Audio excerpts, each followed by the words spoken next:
On va regarder deux questions sur des fractions en division. Un bateau parcourt 37,5 km en 2 heures. Combien de kilomètres parcourt-il en 1 heure? Donc, c'est comme pour 2 heures. Là, si vous avez un peu de misère, on peut vraiment remplacer 37,5 par un entier. Donc, on peut laisser tomber la fraction. Admettons, si on a parcouru 37 km pour 2 heures, OK, pour 2 heures. Donc, 37 km pour 2 heures. Donc, combien qu'il parcourt en 1 heure? Donc, vraiment, on peut vraiment utiliser 37 divisé par 2 pour arriver à chaque heure, ça donne combien de kilomètres? Donc, c'est une division. Maintenant, c'est juste qu'on a une fraction. Donc, on a besoin de juste le mettre en fraction impropre. Donc, 37,5, ça devient 37 fois 2 plus 1. Ça donne celui du numérateur. Donc, 37 fois 2, ça donne 74 plus 1, 75. Donc, 75. 75 sur 2. Donc, 37,5, c'est égal à 75 sur 2. OK?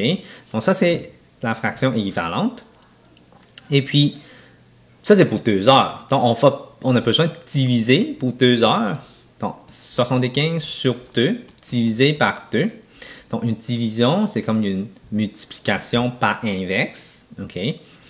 Donc, ça donne 75 sur 2 multiplié par 1/2. Et ça donne 75 sur 4. OK?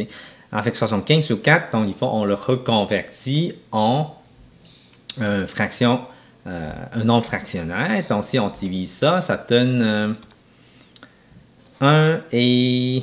non, 35, donc 18, et il va rester 3 quarts.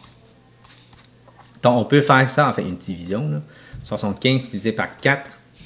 Donc, si on rentre une fois dans le 7, donc ça fait 4.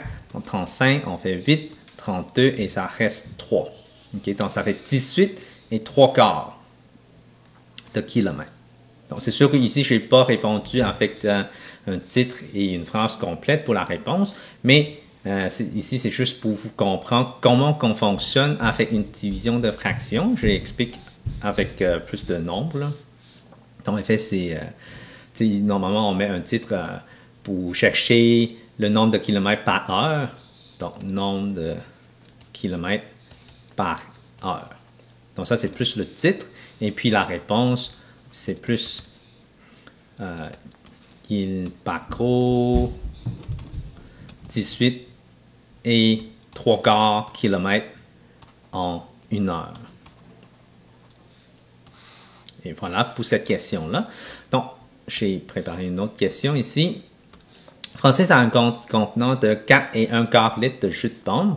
Combien de verres de 1/5 litre peut-il remplir complètement? Donc, on veut séparer. Encore là, si ici j'ai 4 litres et si mon verre c'est 1 litre, combien je peux remplacer? Mais 4, hein, parce qu'on peut verser 4 fois dedans. Mais comment qu'on a fait ça? On fait 4 divisé par 1, ça donne 4. Okay? Parce qu'on veut partager pour les 4 petites verres. Okay? Donc, ici, c'est la même chose. On utilise 4 et 1 quart et puis on divise par 1/5. Okay? Donc, 4 et 1 quart, premièrement, il faut que je convertisse en fraction impropre. 4 fois 4, 16, plus 1, 17 sur 4. Okay? Donc, on vient de convertir le nombre fractionnaire en fraction impropre. Et puis, on va diviser. Donc, ça, c'est question A.